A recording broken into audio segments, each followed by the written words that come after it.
Sir, ಚುನಾವಣೆ ತಯಾರಿ ಇವತ್ತಿಂದನೇ start ಮಾಡ್ಕೊಂಡಿದ್ವಿ. ಚುನಾವಣೆ ತಯಾರಿಯಾಗಿ ಇರಬೇಕಲ್ಲ. ಇವಾಗ ಫೈಟ್ ಮಾಡಬೇಕಲ್ಲ. ಬಾವಿನಲ್ಲಿ ನೀರಿದೆ, ಧುಮುಕಿದೀವಿ, ಈಜೊಡ್ಕೊಂಡು ಆಚೆ ಬರಬೇಕಲ್ವಾ? ಈಜೊಡಿಗೂ ಬರುತ್ತೆ. ಚುನಾವಣೆ ತಯಾರಿ ಇವತ್ತಿಂದ ಅಲ್ಲ, 2023 ಏನು ಅವ್ರು ಸೋತರು ಆವತ್ತಿಂದ ಚುನಾವಣೆ ತಯಾರಲ್ಲೇ ಇದ್ದೀವಿ. ನಾವು ಚುನಾವಣೆ ತಯಾರಲ್ಲೇ ಇದ್ದೀವಿ. ನಮ್ಮ ವಿರೋಧ ಪಕ್ಷದ ನಾಯಕರಾದಂಥ ಅಶೋಕಣ್ಣ ಅವರು ತುಂಬ ಅದರ ಬಗ್ಗೆ ಚರ್ಚೆ ಮಾಡಿದ್ರು. ಅವ್ರ ಮೇಲೆ ರಾಜೀನಾಮೆ ಕೊಡಬೇಕು ಅಂತ ಇದು ಮಾಡಿದ್ದಾರೆ. ಮುಳಬಾಗಿಲು ತಾಲೂಕಲ್ಲಿ ಈಗ ತಾನೇ ರೀಸೆಂಟಾಗಿ ಒಂದು 2-3 ತಿಂಗಳ ಹಿಂದ್ಗಡೆ ನಾವು ಈ ಹೈವೇ ಸೇಫ್ಟಿ ಮೆಜರ್ಸ್ ಬಗ್ಗೆ ನಾನು, ನಮ್ಮ ಅನಿಲಣ್ಣ ಅವರು, ನಮ್ಮ ಸಂಸದರು, ಹೈವೇ ಡಿಪಾರ್ಟ್ಮೆಂಟ್ ಅವರು, ಅದೇ ರೀತಿ ನಾವು ನಮ್ಮ SP ಅವರು, DC ಅವರು ಎಲ್ಲರೂ ಸೇರಿ ನಾವು ಒಂದು ಹೈವೇದು ಸೇಫ್ಟಿ ಮೆಜರ್ಸ್ ಹೆಂಗೆ ಏನು ಮಾಡಬೇಕು ಅನ್ನೋದ್ರ ಬಗ್ಗೆ ಮಾತಾಡೋಕ್ಕೆ ಎಲ್ಲ ಕರೆದಿದ್ವಿ. ಆವತ್ತು ಫ್ಲೈಓವರ್ಸ್ ಬಗ್ಗೆ ಎಲ್ಲ ಮಾತಾಡೋಕ್ಕೆ ಆವತ್ತು ಇದು ಡಿಸ್ಕಷನ್ ಬಂತು. ಹೆಲ್ಮೆಟ್ ಇಲ್ಲದೆ ಜನಗಳು ತುಂಬ ಅನ್ಯಾಯ ಆಗ್ತಾ ಇದ್ದಾರೆ, ತೊಂದರೆ ಆಗ್ತಾ ಇದೆ, ತುಂಬ ಜನ ಇಂಜುರೀಸ್ ಆಗಿದೆ, ತುಂಬ ಜನ ತೊಂದರೆಗಳಾಗಿದೆ ಅಂತ ನಾವೆಲ್ಲ ಅವತ್ತು ಮಾತಾಡಿದ್ವಿ. ಅದನ್ನೆಲ್ಲ ಮಾತಾಡಿದಾಗ ಹಂಗೆ ಅದು ನಮ್ಮ SP ಸಾಹೇಬ್ರು ನಾನು ಇನ್ಮೇಲೆ ಸ್ಟ್ರಿಕ್ಟಾಗಿ ನಾವು ಹೆಲ್ಮೆಟ್ ಹಾಕೋ ಥರ ಮಾಡ್ತೀವಿ ಅಂತೇಳಿ ನಿಮಗೂ ಗೊತ್ತಿದೆ, ನೀವೆಲ್ಲ ಮಾಧ್ಯಮದಲ್ಲೂ ನೀವು ಮಾಡಿದರೆ ಸ್ಟ್ರಿಕ್ಟಾಗಿ ಹೆಲ್ಮೆಟ್ಸನ್ನು ಫಾಲೋಅಪ್ ಮಾಡಬೇಕು ಅಂತ ಪೊಲೀಸರು ಫೈನ್ ಹಾಕೋದೆಲ್ಲ ಮಾಡ್ತಾಯಿದ್ರು. ನಮ್ಮ ಜನರು ಹೆಂಗಿರ್ತಾರೆ ಅಂತ ಹೇಳಿದ್ರೆ, ನಾವು ಹೇಳೋದೊಂದಾದರೆ ಅವರು ಏನೋ ಬಿಡು ಏನಾಗುತ್ತೆ ಬಿಡು ಅಂದ್ಕೊಂಡು ಹೋಗ್ತಾರೆ. ಅದರಿಂದ ಅದು ನೆಗ್ಲಿಜೆನ್ಸಿಯಾಗಿ ಹೋಗಬಾರ್ದು ಅಂತ ಇವತ್ತು ನಮ್ಮ ಕೋಲಾರ ಜಿಲ್ಲೆಗೆ ದೇವಮೂಲೆ, ಮುಳಬಾಗಿಲು, ಕರ್ನಾಟಕಕ್ಕೆ ದೇವಮೂಲೆ, ಮುಳಬಾಗಿಲು, ಅದರಲ್ಲಿ ಇವತ್ತು ನಮ್ಮ 2023 ಕಾಂಗ್ರೆಸ್ ಅಭ್ಯರ್ಥಿಯಾದಂಥ ನಮ್ಮ ಆದಿನಾರಾಯಣನವರು ಪ್ಲಸ್ ಬ್ಲಾಕ್ ಕಾಂಗ್ರೆಸ್ ಅಧ್ಯಕ್ಷರವರು ಅವರು ಎಲ್ಲರಿಗೂ ನಾನು ಮ್ಯಾಕ್ಸಿಮಮ್ ಆಗಿ ಎಷ್ಟನ್ನಾಗಲಿ ಇವಾಗ 20,000 ಹೆಲ್ಮೆಟ್ಸನ್ನು ಜನಕ್ಕೆ ಕೊಡ್ತೀನಿ ಅಂತ ಹೇಳಿದ್ದಾರೆ. ಇವತ್ತು ಆ 20,000 ಹೆಲ್ಮೆಟನ್ನು ತಂದು ಎಲ್ಲರಿಗೂ ಲೈನಾಗಿ ಸಿಸ್ಟಮ್ಯಾಟಿಕ್ ಆಗಿ ಯಾವುದೇ ತೊಂದರೆಗಳಿಲ್ಲದೆ, ಯಾವುದೇ ಡಿಸ್ಟರ್ಬೆನ್ಸ್ ಇಲ್ಲದೆ 20,000 ಹೆಲ್ಮೆಟ್ಗಳನ್ನು ಇವತ್ತು ಕೊಡ್ತಾ ಇದ್ದೀವಿ. ಇನ್ನೂ ಹೆಚ್ಚಿಗೆ ಆದ್ರೂ ಪರವಾಗಿಲ್ಲ, ಇನ್ನೂ ಕೊಡ್ತೀವಿ. ಹೆಚ್ಚಿಗೆ ಆದರೂ ಇನ್ನೂ ಎಷ್ಟಾದ್ರೂ ಅಷ್ಟು ಕೊಡೋದಕ್ಕೆ ಅವರು ಸಿದ್ಧವಾಗಿದ್ದಾರೆ. ಅದಕ್ಕೇನೆಂದರೆ ಇವತ್ತು ಇದೆಲ್ಲ ಬಂದು ಒಂದೊಂದು ಮನುಷ್ಯನು ನಮಗೆ ತುಂಬ ಇಂಪಾರ್ಟೆಂಟ್.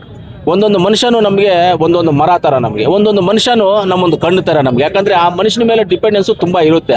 ಅದರಿಂದ ಅವ್ರಿಗೆ ಯಾವುದೇ ರೀತಿಯಲ್ಲಿ ತೊಂದರೆ ಆಗಬಾರ್ದು ಅನ್ನೋ ಕಾರಣಕ್ಕೋಸ್ಕರ ಅವ್ರ ಹೆಲ್ಮೆಟ್ ಕಡ್ಡಾಯವಾಗಿ ಲೈಸೆನ್ಸ್ ಇರಬೇಕು, ಕಡ್ಡಾಯವಾಗಿ ಇನ್ಶೂರೆನ್ಸ್ ಇರಬೇಕು, ಕಡ್ಡಾಯವಾಗಿ ಹೆಲ್ಮೆಟ್ ಹಾಕ್ಕೊಂಡು ಹೋದರೆ ಅವ್ರಿಗೇನು ತೊಂದರೆ ಆಗೋದಿಲ್ಲ.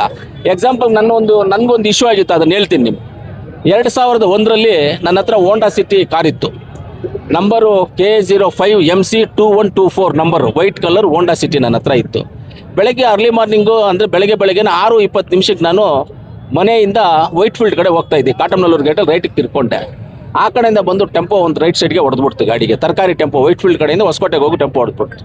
ಸರಿ, ನಾನು ಅವಾಗ ರಿಪೇರಿ ಕೊಡೋಣ ಅಂತ ಶೋರೂಮ್ ತೊಗೊಂಡೋಗಿ ರಿಪೇರಿ ಕೊಡೋದ್ರೆ ಆವತ್ತು ರಾತ್ರಿ 12 ಗಂಟೆಗೆ ಇನ್ಸೂರೆನ್ಸ್ ಲ್ಯಾಪ್ಸ್. 12 ಗಂಟೆಗೆ ಇನ್ಸೂರೆನ್ಸ್ ಲ್ಯಾಪ್ಸ್ ಆಗಿತ್ತು. ಆಗಿನ ಟೈಮಲ್ಲಿ 80,000 ಖರ್ಚು ಮಾಡಿ ನಾನು ಆ ಕಾರನ್ನು ರಿಪೇರಿ ಮಾಡಿ ತಿರ್ಗಾ ಮಾರಿದೆ. ಅದಕ್ಕೋಸ್ಕರ ನಾನು ಹೇಳೋದು ಏನಕ್ಕೆ, ಎಕ್ಸಾಂಪಲ್ ನಾನೇ ಇದ್ದೀನಿ ಅಂತ ಏನಕ್ಕೆ ಕೇಳಿದೆ ಅಂದರೆ, insurance, driving licence, helmet most important. ಅದು ಇರಲೇಬೇಕು, ಯಾವುದೇ ಕಾರಣಕ್ಕೆ ಆಗಬಾರ್ದು ಅನ್ನೋದು ನಮ್ಮ ಉದ್ದೇಶ. ಅದೇ ಒಂದು ಕಾರಣಕ್ಕೋಸ್ಕರ ಇವಾಗ ನಮ್ಮ ಆದ್ಯನ ಅವರು ಹೆಲ್ಮೆಟ್ಗಳು ಕೊಟ್ಟಿದ್ದಾರೆ. ನೆಕ್ಸ್ಟ್ ವರ್ಷ ಇನ್ನು ನಾವು ಇದೆ ಎಲ್ಲ 2 ವೀಲರ್ಸ್ಗೆ ಇನ್ಶೂರೆನ್ಸ್ ಇಲ್ಲದೆ ಇರೋರಿಗೆ ಕ್ಯಾಂಪ್ ಮಾಡಿ ಇನ್ಶೂರೆನ್ಸ್ ಮಾಡಿಸ್ಬೇಕು ಅಂತೂ ಇದೇ ಮುಳಬಾಗಿಲು ತಾಲೂಕಲ್ಲಿ. ಖಂಡಿತವಾಗ್ಲೂ ಅದನ್ನು ಆದಿನಾರಾಯಣ ಕನಸಲ್ಲಿದೆ, ಖಂಡಿತವಾಗ್ಲೂ ಅದನ್ನೆಲ್ಲ ಮಾಡ್ತೀವಿ ನಾವು. ಸರ್, ಚುನಾವಣೆ ತಯಾರಿ ಇವತ್ತಿಂದನೇ ಸ್ಟಾರ್ಟ್ ಮಾಡ್ಕೊಂಡಿದ್ವಿ. ಚುನಾವಣೆ ತಯಾರಿಯಾಗಿ ಇರಬೇಕಲ್ಲ. ಇವಾಗ ಫೈಟ್ ಮಾಡಬೇಕಲ್ಲ. ಬಾವಿನಲ್ಲಿ ನೀರಿದೆ, ಧುಮುಕಿದೀವಿ, ಈಜೊಡ್ಕೊಂಡು ಆಚೆ ಬರಬೇಕಲ್ವಾ? ಈಜೊಡಿಗೂ ಬರುತ್ತೆ. ಚುನಾವಣೆ ತಯಾರಿ ಇವತ್ತಿಂದ ಅಲ್ಲ, 2023 ಏನು ಅವ್ರು ಸೋತರು ಆವತ್ತಿಂದ ಚುನಾವಣೆ ತಯಾರಲ್ಲೇ ಇದ್ದೀವಿ. ನಾವು ಚುನಾವಣೆ ತಯಾರಲ್ಲೇ ಇದ್ದೀವಿ ಸರ್, ಖಂಡಿತವಾಗ್ಲೂ ಚುನಾವಣೆ ಯಾಕಂದ್ರೆ ಇನ್ನೊಬ್ಬರ್ತಾರೆ ಇನ್ನು ಚುನಾವಣೆ ಲೇಟ್ ಯಾವತ್ತು ಗೆದ್ದಿದ್ದೀವೋ ಆವತ್ತಿಂದ ಇವತ್ತು ನೆಕ್ಸ್ಟ್ ಚುನಾವಣೆ ಬರೋವರೆಗೂ ನಾವು ಚುನಾವಣೆ ತಯಾರಲ್ಲಿ ಇರ್ತೀವಿ. ಪ್ಲಸ್ ನಮ್ಮ ಅಭಿವೃದ್ಧಿ ಕೆಲಸಗಳಲ್ಲೂ ನಾವು ಓಡಾಡ್ತಾ ಇರ್ತೀವಿ. ಇದು ಅಬಕಾರಿ ಮಿನಿಸ್ಟರ್ ಮೇಲೆ ಒಂದು ಆರೋಪ ರಾಜೀನಾಮೆ ಕೊಡಬೇಕು ಇಲ್ಲ ಸರ್, ಇವಾಗ ಟಿವಿಗಳಲ್ಲಿ ಮಾಧ್ಯಮಗಳಲ್ಲಿ ನಾವು ನೋಡಿರೋದಷ್ಟೇ. ನಾವೇನು ಕನ್ನಡ ನಿಮ್ಮ ಟಿವಿಗಳಲ್ಲೇ ನೋಡಿದ್ದೀವಿ ಸರ್. ನೀವು ಹಾಕಿದ್ದೀರಿ ಇಲ್ವಾ? ನಿಮ್ಮ ಟಿವಿಗಳಲ್ಲಿ ನೋಡಿದ್ದೀವಿ. ನಿನ್ನೆ ನಾನು ಅಸೆಂಬ್ಲಿಯಲ್ಲಿದ್ದೆ. ನಮ್ಮ ವಿರೋಧ ಪಕ್ಷದ ನಾಯಕರಾದಂಥ ಅಶೋಕಣ್ಣ ಅವರು ತುಂಬ ಅದರ ಬಗ್ಗೆ ಚರ್ಚೆ ಮಾಡಿದ್ರು. ಅವ್ರ ಮೇಲೆ ರಾಜೀನಾಮೆ ಕೊಡಬೇಕು ಅಂತ ಇದು ಮಾಡಿದ್ದಾರೆ. ಆದರೆ ಅದು ನಮ್ಮ ಮುಖ್ಯಮಂತ್ರಿಗಳು, ನಮ್ಮ ಪಕ್ಷದ ಅಧ್ಯಕ್ಷರು ತೀರ್ಮಾನ ತಗೊಳ್ತಾರೆ. ಅದನ್ನು ನಾವೇನು ಇದಿಲ್ಲ.